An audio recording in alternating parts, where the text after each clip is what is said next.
Bonjour à tous, de retour Bonjour. avec Jean-François. Comme à notre habitude, on va faire des commentaires à l'issue de la semaine d'entraînement et puis on va se lancer dans les pronostics en espérant Oui, que on soit aussi bon presque qu'Arieux, hein. Alors, vous avez pu suivre cet après-midi un live qu'on a fait au bord de l'eau derrière les deux équipes françaises qui n'étaient pas très loin l'une de l'autre. On a complété ça dans l'après-midi avec l'interview de Tamás Walter, le Hongrois, qui était, il me semble, très intéressante sur les difficultés techniques que vont rencontrer toutes les équipes sur ce parcours. Alors, ce parcours, on va en dire quelques mots pour ceux qui n'ont pas suivi cet après-midi. C'est donc le canal Bianco qui est situé à environ 50-60 km au sud de la ville de Venise. C'est donc dans le delta du Pô, hein, le Pô qui est le plus grand fleuve d'Italie. Donc c'est une zone vraiment alluvionnaire avec c'est très très plat, il y a beaucoup de canaux, beaucoup de on est très près de la mer. petites rivières. Le Pô est juste à côté Voilà. du canal d'ailleurs. Ce qui explique tous ces mouvements d'eau. En fait, il y a la mer qui est très proche et donc il y a des phénomènes de remontée d'eau saline. Oui, une marée Une de sorte de Méditerranée. marée de Oui. Méditerranée, mais Ouais. comme c'est très très plat, ça fait quand même des variations Oui. de niveau qui peuvent être importantes, jusqu'à Mhm. 1 mètre.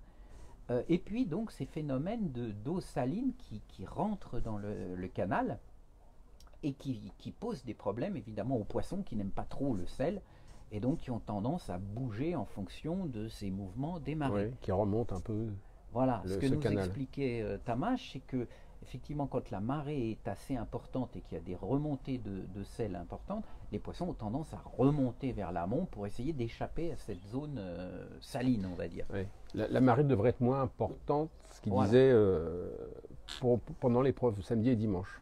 Alors oui, a priori, pendant le week-end, on ne devrait pas avoir des marées importantes, donc pas des mouvements d'eau, des différences de niveau importantes, et puis surtout un courant qui devrait être assez stable en tout cas. Oui, il y a beaucoup de paramètres qui rentrent en ligne de compte C'est ça. pour ce championnat. En plus, ce qu'il nous a expliqué, c'est qu'il y a aussi le vent qui joue sur la remontée de cette eau saline. C'est-à-dire qu'il y a les mouvements d'écluse, il y a la marée qui est pas très importante en Méditerranée, mais qui est quand même là, plus le vent qui peut ensuite pousser cette eau salée vers l'intérieur des terres, puisque encore une fois, on est dans une zone vraiment très plate. Donc il y a juste 1 mètre. On est à 1 mètre au-dessus du niveau de la mer, alors qu'on est à 15 km de la mer. Donc vous voyez, c'est vraiment une pente très très douce. Donc voilà les difficultés techniques. On a vu aussi les poissons. Alors il y a principalement des plaquettes, on va dire, hein, du brème, Oui, jusqu'à des 1 kilo plaquettes, maximum. c'est Bon, nous, ça. on n'en a pas vu beaucoup des prises d'1 kilo Non. aujourd'hui. Il y a par contre quelques gros poissons. On vous a montré une carpe de 5-6 kilos prise par Attila RDI, le pêcheur hongrois. Il y a des gros poissons-chats américains. Ouais. Et puis Quelques mulets, des beaux mulets.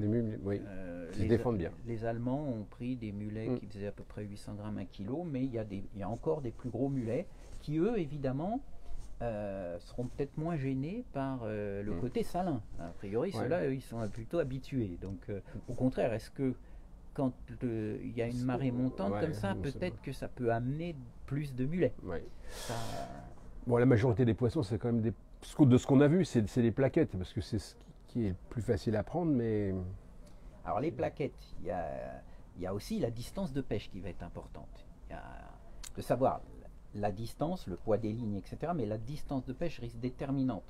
Parce que c'est un canal qui fait à peu près 90 mètres de large, hein, ouais. à peu près. Et on a vu qu'il y avait une pêche en bordure. Alors la bordure, La bordure en c'est fonction des fonds aussi. 15-20 mètres, on va 15-20 dire. mètres, voire plus près. On sait pas. Hein, a priori, quand même un peu plus près. Aujourd'hui, il y avait même les Français ont pêché un petit peu plus près. Ouais. On a vu les Serbes Ouais. qui pêchaient un peu plus C'est ça. près, etc. Quand même, disons qu'il y a une berge en cailloux. Donc effectivement, Oui, des blocs de cailloux, hein, selon les places, moyennement gros. Tamash nous disait que lui, derrière sa bourriche, il y avait déjà plus de cailloux. Donc c'était propre à la rigueur à 3 mètres du bord. Alors que chez les Français, il fallait pêcher un petit peu plus loin pour avoir un fond propre. Parce qu'évidemment, vu la taille des cailloux, si tu mets ton feeder dedans, ça Ouais, va c'est ce qui s'assurer. est arrivé à Mika. C'est arrivé à Mika. Sur un lancer assez loin quand même. Hein. Oui. Alors il y a une pêche effectivement de l'autre côté. Donc là, faut les bonnes En cannes bordure aussi. pour lancer. Ben, c'est ça, en fait, en bordure. Sur la de l'autre bordure. côté. en face. Ah oui, 80, 85 mètres du bord, donc ça fait déjà loin. Alors, si c'est pour pêcher des plaquettes à 85 mètres du bord avec des cannes raides, de la tresse, vous voyez le problème, c'est de les ramener sans les décrocher. Il vaudrait mieux choper des beaux poissons, soit des chats, soit des carpes de l'autre côté. Oui, ou pêcher les mêmes poissons. Ou les pêcher. Ouais. Parce que le temps de les ramener, on perd du temps quand même. Alors, on a discuté quand même un peu avec des équipes, ils nous ont dit qu'il y avait quand même une pêche aussi au milieu de la rivière. Nous, on n'en a pas vu trop aujourd'hui. Non. On était dans plutôt la partie basse des secteurs et c'était là où c'était le plus difficile. Hein, justement à cause de cette eau salée. Là, à cause de cette eau salée qui remonte. Et d'ailleurs, le secteur le meilleur jusqu'à maintenant, c'est le secteur A, alors qui est un petit peu tout seul, un peu isolé. Il est à 10 km de tout le reste.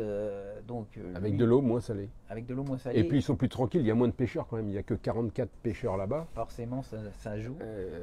Et puis, c'est là qu'il y a le plus de poissons. Alors, on essaiera de voir demain, en tout cas, on suivra du B au E, mais c'est pas sûr qu'on puisse aller vers le A. Peut-être on ira à la pesée, on essaiera de faire au mieux parce que, encore une fois, c'est un championnat du monde assez atypique parce qu'il y a 44 équipes.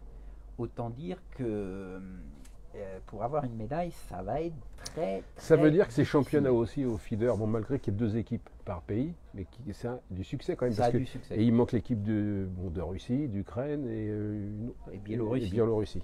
On sait pourquoi. Effectivement, sinon on serait arrivé. Il y aurait 6 équipes de plus. Oui, quasiment à 50 équipes, 44 plus 6, ça va. Oui, 50 équipes. Donc, et puis surtout, c'est un niveau, on a eu le temps quand même de se promener, c'est un niveau assez relevé. Alors, juste, on va refaire un petit historique rapide, juste avant d'en venir aux équipes présentes et aux pronostics éventuels. C'est donc le 5e championnat du monde des clubs, feeder. Pour l'instant, aucune équipe française, malheureusement, n'a encore remporté de médaille. Alors, on croise les doigts pour que ce soit pour cette année. Donc, jusqu'à maintenant, la meilleure nation, on va dire, même si c'est des clubs, ce sont les Pays-Bas. C'est une demi-surprise.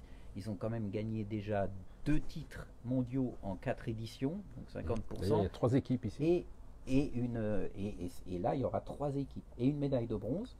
Après, on a les Hongrois de l'équipe de Tamash, j'ai eu l'occasion de le dire, qui ont fait 3e l'année dernière et l'édition d'avant, qui était avant le Covid, donc il n'y a pas 2 ans, c'est il y a 3 ans, mais ils avaient gagné. Donc ils restent sur une médaille d'or, une médaille de bronze.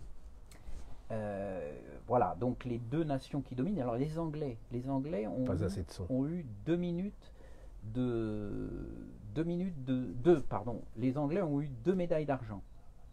2 médailles d'argent jusqu'à maintenant, mais les 2 équipes qui sont sélectionnées sont des équipes sans pêcheurs internationaux, ce qui est quand même un gros handicap par rapport à beaucoup de nations, en particulier des pays de l'Est, qui ont des pêcheurs très expérimentés au niveau international. Et Dieu sait si les Anglais ont des pêches quand même très spécifiques dans leur pays, donc se retrouver propulsés sur une pêche dans une rivière avec des marées, avec des mulets, des brèmes à prendre au verre de vase, etc. Ils ont quand même plus l'habitude de pêcher maintenant dans les fisheries et les carpodromes. Donc on va parler des nos pronostics. Moi, je ne mets pas les Anglais dans les... Je prends des risques, mais sur des feeders. Mais on est là pour en prendre des risques. Alors, nos Français, je sais que vous attendez tout ça.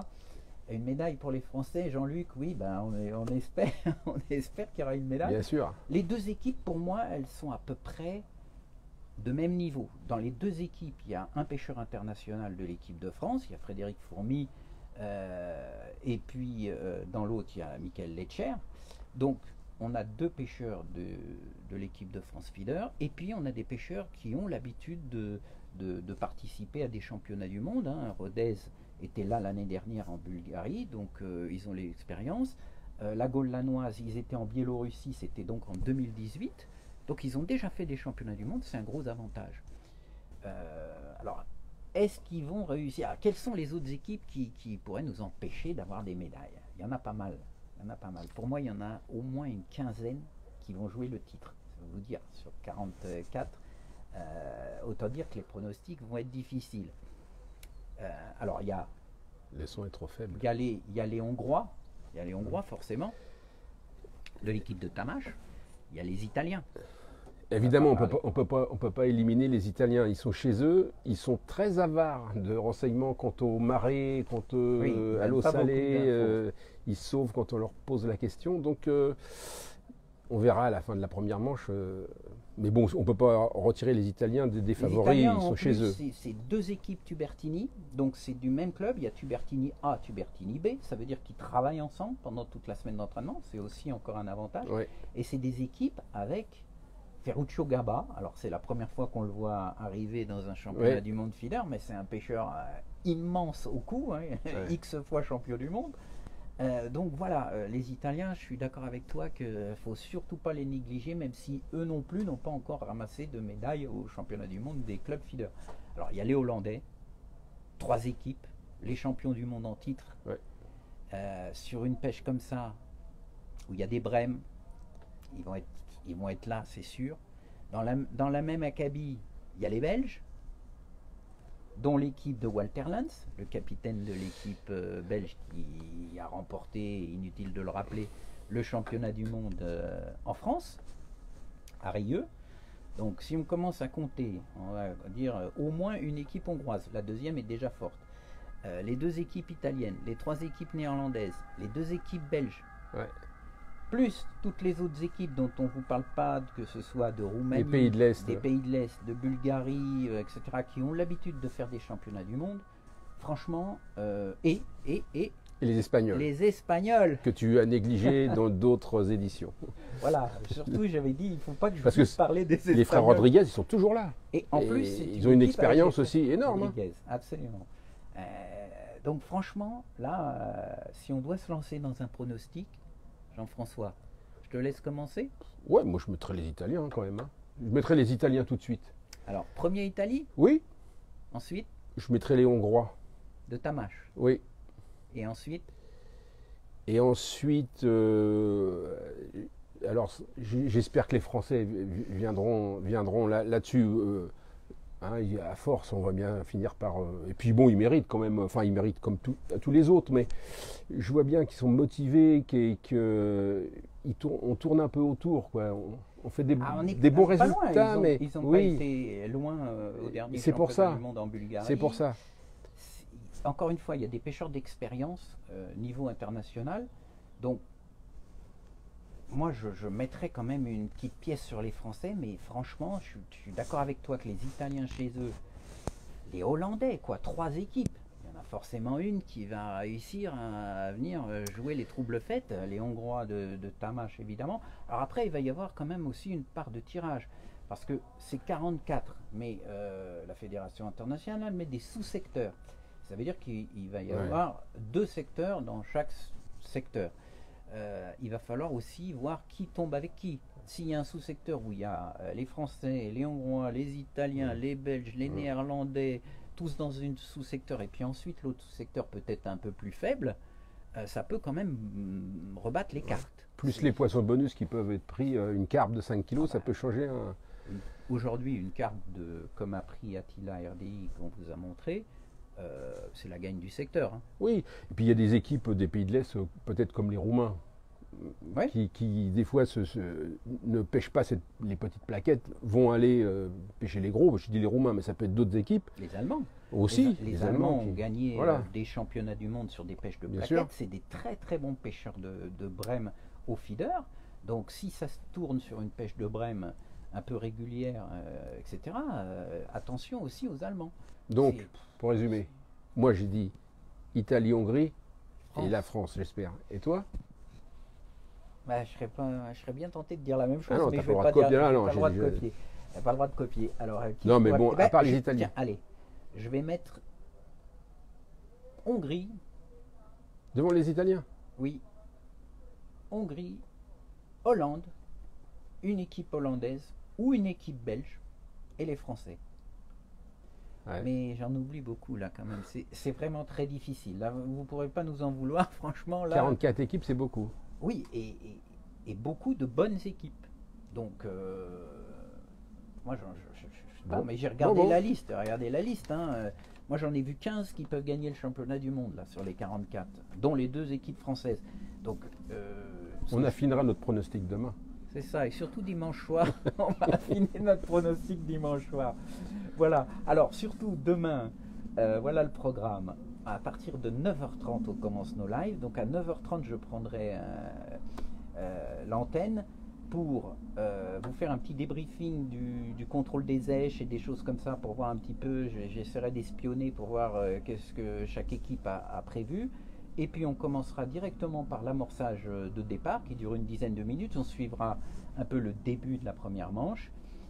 Et puis ensuite on vous donnera rendez-vous à la mi-temps à 12h30. Donc 9h30, 12h30 à la mi-temps, on fera le point. Ensuite on se retrouvera à la fin de la manche vers 14h30. Hein, la manche finira à 15h. Donc on prendra l'antenne une trentaine de minutes avant la fin de la première manche. Et puis ensuite, on suivra un petit peu les pesées peut-être des Français, etc. Parce que les pesées de 44, plutôt les fins de pesée peut-être.